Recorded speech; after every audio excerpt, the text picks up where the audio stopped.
Hello and welcome to the Intel Brief. Today's Monday, the 17th of August. I'm your host Daniel, and today we're going to talk about North Korea is flying drones for Russia, Ukraine is targeting Russia's war logistics, and Hamas has shifted its covert ops to Turkey.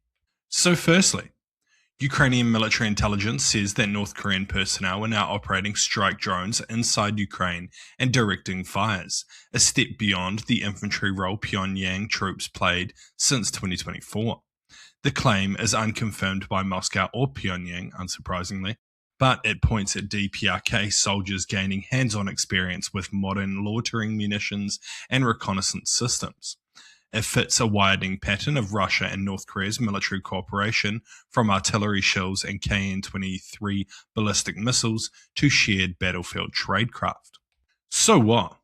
Pyongyang highly likely is treating Ukraine as a way of getting live battlefield training for its own drone and missile forces, which would be huge experience for the country and something that is going to have significant implications in the future and with security in the Korean Peninsula.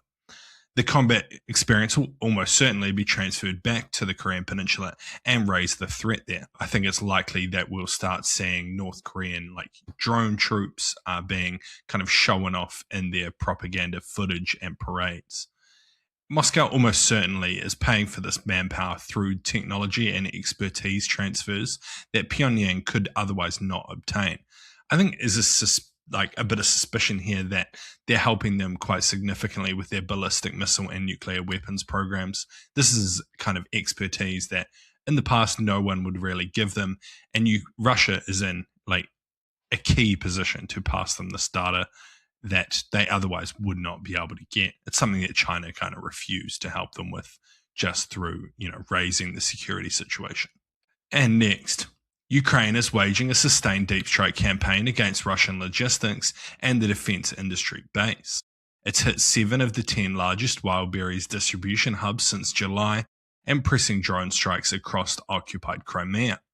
Kiev's drone commander frames the Crimean effort as a deliberate push to render the peninsula unusable as a staging ground for Russian forces.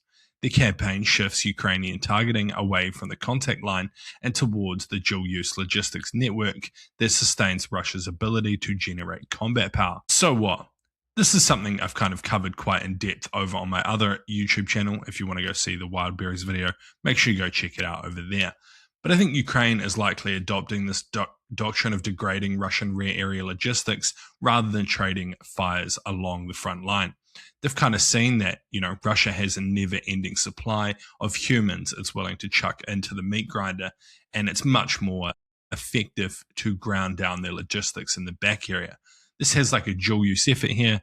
It both makes their war effort much more difficult, but it also is putting the cost of the war onto regular Russians. The destruction of the wild berries facilities, particularly the one yesterday, which was the largest just outside of Moscow, this is ruining normal Russians' lives. It's making sure they know they're in a war and they can't just continue to live their normal life. It also has, the flow-on effects of really hurting the Russian war effort.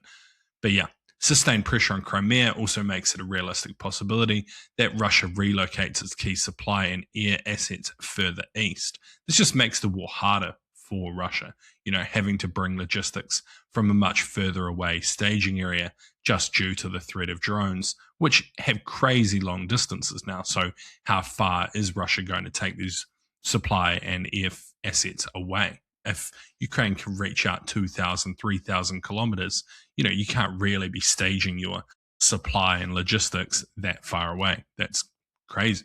And the strikes are almost certainly aimed to raise just the economic and military costs of holding the occupied territories.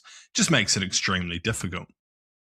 And, over time, I think Ukraine is hoping that if it's too hard for Russia to hold, maybe they'll just leave. And lastly, Palestinian and Israeli sources have reported that Hamas is relocating its cyber and covert planning cells from Qatar to Turkey after Doha tightened restrictions on the group's leadership.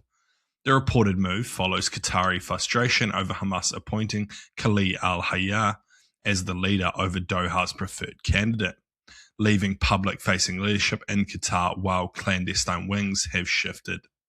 The report is single-sourced and Israeli-leaning, so keep that in mind. So what? If this is accurate, a NATO member is now highly likely becoming the new operating base for Hamas's clandestine planning.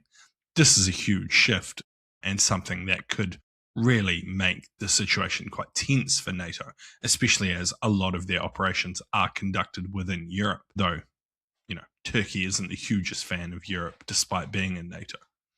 I think it would likely complicate the Israeli and Western intelligence coverage built around the group's Qatari footprint. And it would definitely, have to step up intelligence collection within Turkey, which could lead to some very tense standoffs. Yeah. Turkey is unlikely to ever publicly acknowledge this, which makes calling them out and pressuring them a lot harder. And as we've talked about in the past, the amount of pressure that the West is willing to put on Turkey is pretty limited, as there's always the fear that Turkey will withdraw itself from NATO, being the second largest military, and lean far more towards the East. But anyway, that's been the Intel Brief. I've been your host, Daniel, and I'll see you again next time. See you!